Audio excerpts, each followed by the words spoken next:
네, 여러분 안녕하십니까. 4월 29일 저희가 많이 알려지지 않았지만 국민의힘에서 국회의원들이 권한쟁의 심판을 이미 제기했습니다. 동시에 효력정지 가처분 신청도 제기했기 때문에 앞으로 있을 대검이 법무부 측과 권한쟁의 심판을 지금 두 개의 팀 나눠서 본안 또는 가처분 이 두 개의 팀을 철저히 준비하고 있다라고 많이 알려졌는데, 그거보다 덜 알려진 것이 바로 4월 29일 제기한 권한쟁의 심판입니다. 헌법재판소 어떤 재판의 특성상 일반 재판과 달리 기본적인 문제가 제기됐을 때 이런 근본적인 문제를 다루지 않고 비껴가는 경우도 있는데 이번 사안은 너무 중요하기 때문에 국민의힘 또는 대검에서 하는 권한쟁의 심판에서 근본적인 문제를 다룰 가능성이 훨씬 높다, 이렇게 생각합니다. 그래서 검수완박 심리 착수했다라는 뉴스도 나오고 있습니다. 오늘 뉴스 29일날 제기했다라는 국민의힘 권한쟁의 심판 제기.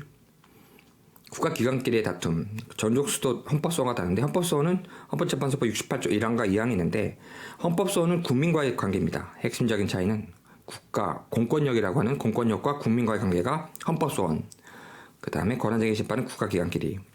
따라서 제가 어제 영상에서 개인적으로 봤을 때 권한쟁의 심판보다는 68조 1항과 68조 2항에 의한 위헌심사의 헌법소원이 훨씬 더 강력하고 이 형태로 재판이 진행되는 것이 더 낫다라고 저는 생각을 하는데, 권한쟁의 심판이 두 건이나 제기되고 중요한 근본적인 문제를 다루는 헌법재판소의 재판의 특징상 헌법상 규정된 검사의 수사권을 하위룰인 법률이 완전히 박탈할 수 있는지 여부를 다룰 것이라고 저는 예상을 합니다. 윤함석 헌법재판소장이 오늘 해외 출장에서 돌아와서 오늘부터 심리에 착수했다고 하는 뉴스고, 윤함석 헌법재판소장에 한마디도 안 하고 그냥 들어가고 있습니다. 정족수 차이는 헌법소원이 9명 재판관 중 6인 이상 찬성, 그 다음에 권한쟁의 심판은 과반 찬성. 따라서 권한쟁의 심판이 더 유리하죠. 청구인 측에서는 과반만 찬성하면 되기 때문에. 그런데 정족수는 이렇게 유리한데 정족수가 더 어려운 헌법소원이 효력은 더 강할 수 있다, 그것으로 하는 것이 오히려 더 나은데, 아직까지는 시민이 68조 1항에 의한 헌법소원을 제기한 적이 없어요. 급한 상황이고, 따라서 국민의힘 국회의원들과 대검이 하는 권한쟁의로 갈 수밖에 없는 상황입니다. 어느 누구라도 시민단체가 앞으로 예상이 되지만, 저도 지금 고민하고 있다고 말씀드린 헌법소원으로 가는 것이 훨씬 더 낫다. 공권력과 시민의 관계로 다루는 것이 훨씬 낫다. 기본권의 문제로 다루는 것이, 다만 시간이 없는 상황에서 일단은 제기돼서 효력정지를 받아내면 좋다라는 취지입니다. 국민의힘이든 대검이든. 이재명 지키기, 권력 비리, 권력 부정, 부패 권력 지키기, 이런 거는 검사가 실질적으로 이것을 하고 있는데 검사를 막아버리면 이렇게 될 수밖에 없는 효과를 우리도 상식적으로 알고 있기 때문에, 자, 국민의힘에서 효력정지 가처분 신청도 함께 제기. 이것이 인용될 것인지에 관해서 많은 다툼이 있지만 저는 매우 강하게 이것이 인용돼서 효력이 정지될 것이라고 저는 예상을 합니다.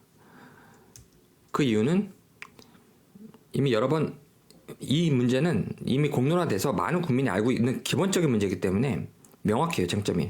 황도숙 건국대학교 법학전문대학원 교수 의견은 헌법상으로 검사가 수사권을 갖고 있는데 하위의 국가공권력, 다시 말해 법률이 그 권한을 완전히 박탈한 내용이다. 이렇게 되면 이 명제로 가면 이기죠, 위헌이죠. 근데 헌법상으로 검사가 수사권을 갖고 있는 게 헌법적 문제냐, 이 부분에 다툼이 있습니다. 윤호중은 이걸 부인합니다. 그런데 저의 생각은, 또 많은 사람들의 생각은 헌법상으로 법률이 아닌 검사가 수사권 갖는다, 저는 이렇게 믿고 있기 때문에 이것을 하위룰이 박탈할 수 없습니다. 완전 박탈할 수 없다. 반대 의견도 있죠. 좌파의 반대의 핵심적인 게 바로 이건 입법 독재. 예전에 대륙법에서 있었던, 한참 유행했던 판사는 판단하지 말고 법률을 그대로 앵무새처럼 따르라, 이런 게 굉장히 발달됐던 게 대륙법입니다. 법률 만능주의. 그래서 나치 전치주의, 일본도 히틀러 시대 독일도 전부 지금 현재 중국도 시대가 변했지만 똑같죠. 독일이든 그때 독일이든 그때 일본이든 현재 중국이든 입법 독재, 법률 만능주의로 가는 겁니다.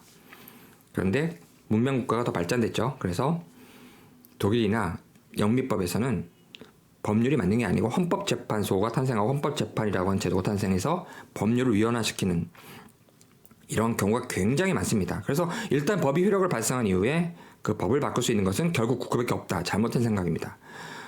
굉장히 잘못된 예전의 법률 만능주의 시대 때 사고입니다.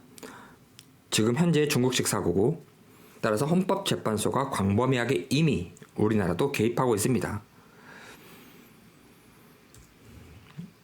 대통령이 거부권 행사를 안 하고 공표를 하겠죠. 거부권 행사를 해야 됩니다. 치명적인 실수인데 고의죠. 공포를 하고 3개월 지나면 효력 발생인데 중요한 것은 그 전에 효력 정지가 나올 가능성이 높다. 굉장히 중요한 사안이고 근본적인 문제를 건드리고 있는 문제이기 때문에 여러분께서 너무 걱정하지 마시라. 곧 효력 정지 됩니다. 저는 그렇게 믿습니다. 여러분 희망을 가지십시오. 감사합니다.